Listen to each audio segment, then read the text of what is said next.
Hello, ladies and gentlemen. Today we're just going to do a brief overview introducing a topic called Coulombic attraction. The reason that we need to know this is that as we start to talk about a few periodic trends in terms of some properties of elements across the periodic table, we need to be able to explain it in terms of the structures of the atoms and how the atomic structure changes as we move to different places on the periodic table.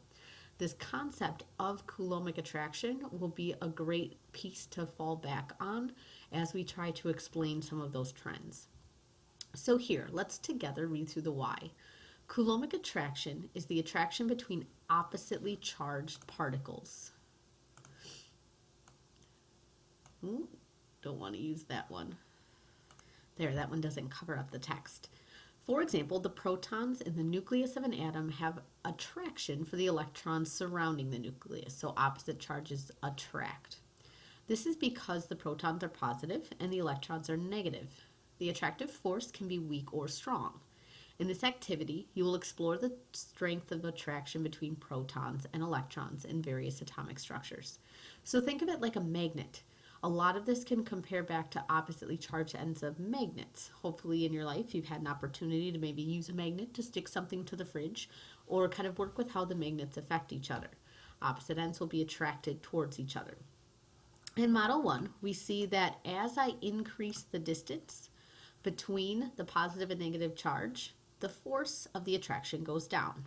Makes sense. If you've ever held magnets really far apart, typically you can't feel that force of them trying to pull together. But if you hold two magnets close together, at some point they get close enough that one magnet will be attracted to the other. So the thing that we see here, if the charges are the same, but I increase the distance, the force of attraction, that pulling together between the opposite charges, goes down. You won't be able to sense it the further the distance, but with a shorter distance, that force of attraction is higher. Now, if we look at that in terms of atomic structure, we can look at that with the nucleus compared to the valence electrons. Now, in these cases, we are looking down the alkali metal column. That's group 1 on the periodic table. They all share in common that they only have one valence electron, which I've pointed to. However, every time I go down the column, we're adding an entire ring of electrons in between, which is pushing those farthest valence electrons further away from the nucleus. Here we see this arrow being very thick is representing a very strong force of attraction. The further the distance of those valence electrons from the nucleus, the weaker the pull of the nucleus on that valence electron. So the more rings of electrons between the nucleus and the valence electron, the weaker that force of attraction. So in potassium, that single valence electron is held less tightly than this single valence electron for lithium. Bigger the distance, the weaker the force of attraction. Now, another thing that we need to consider is how many protons are having an attractive force on electrons. Notice here that as we look at the distance for all of these examples, it's the same distance. But what's changed now is the number of protons that are acting on the electrons. Now, what I think would be an even better model that we're going to connect to into the next picture is that we would also show the same number of electrons, because as I increase the number of protons in the nucleus, I'm also adding electrons around it. What we see here, the greater the number of protons applying an attractive force, the greater the force of attraction between the protons and the electrons. So think of it like this would be little magnets. If I had two small magnets held the same distance apart, the attraction is so weak they might not even pull together. But if I have two really big strong magnets and I hold them a small distance apart, it's probably going to be really difficult for me to hold them separate. That force of attraction is stronger and we'll feel that force greater.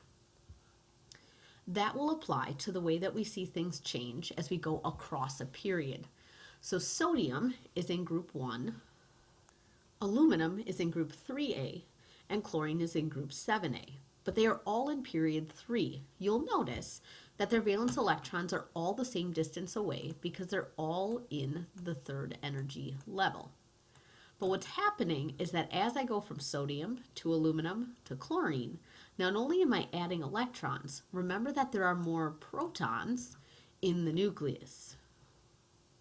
So this would be like that little magnet, biggest magnet situation. The larger the number of protons pulling on relatively the same distance of electrons, the stronger the force of attraction that's going to occur.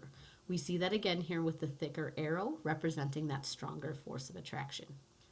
As you now move into looking at your notes on periodic trends, and as you do the POGL, you will have to refer to this trend in that explanation. I have posted a document of these models so that you can reference them while you work in the assignment on PowerSchool. Have a good day.